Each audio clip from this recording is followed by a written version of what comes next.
నేటి వరకు నేనంటే ఇష్టం లేని వారి కోసం ఒక్క నిమిషం కూడా వేస్ట్ చేసుకోను, ఎందుకంటే దాని ఉపయోగం లేదు. కాబట్టి సాధారణంగా ఆ వీడియోలు చూడడం కానీ వాటి గురించి ఆలోచించడం కానీ ఎప్పుడూ చేయలే.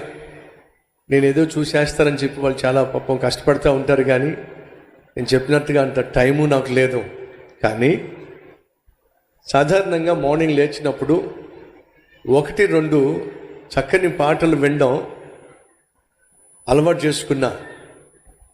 ఆ పాటలు వినే ప్రక్రియలో ఒకరోజు ఎడబాయని నీ కృప అనే ఈ పాట విన్నా. నాకు చాలా బాగా నచ్చింది. ప్రతిరోజు 1-2 పాటలు వినేవాడిని కాస్త ఇక ఈ పాటే వింటున్నా. సో సాధారణంగా నేను పాటలు రాసే కృప దేవుడిచ్చాడు, పాటలు పాడుతూ ఉంటాం, కొన్ని వందల సాంగ్స్ రిలీజ్ చేశాం. కానీ నన్ను బహుగా ప్రభావితం చేసింది, ప్రొద్దుట లేచిన వెంటనే నేను వినాలని ఆశపడేటటువంటి సాంగ్ ఈ మధ్యకాలంలో ఈ పాట. అప్పుడు ఈ పాట ఎవరు రాశారు ఇంత అద్భుతంగా, ఇంత అర్థవంతంగా, ఆత్మీయంగా, అనుభవపూర్వకంగా అని చెప్పి నేను చూసినప్పుడు వారి వీడియో దాంట్లో ఉంది, పాస్టర్ మాథ్యూస్ గారు అని చెప్పి.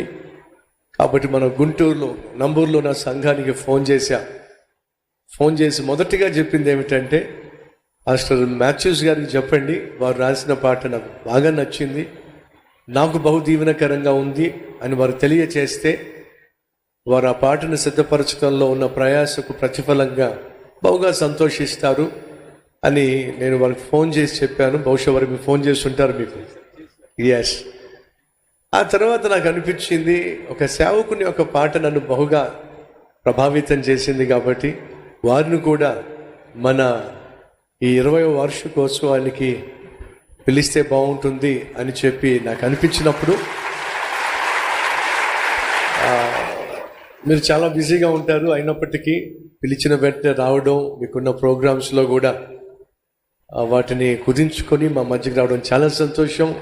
ఇలాంటి పాటలు ఎన్నో రాయాలి, మరెన్నో మేము వినాలి. ఈ రాష్ట్రంలో ఉన్న తెలుగు ప్రజలకి మీ సాంగ్స్ ఆశీర్వాదకరంగా, మీ సేవా సంఘం మరింత ఫలభరితంగా ఉండాలి మనస్ఫూర్తిగా కోరుతున్నానండి. Thank you so much. One second. దేవజనులు మాథ్యూస్ గారిని బట్టి ప్రభువుకు వందనాలు చెల్లిస్తూ ఉంటున్నాం. ఆఖరి కార్యక్రమంలో మనం వచ్చాం. దైవజనులు మనతో మాట్లాడనంటున్నారు.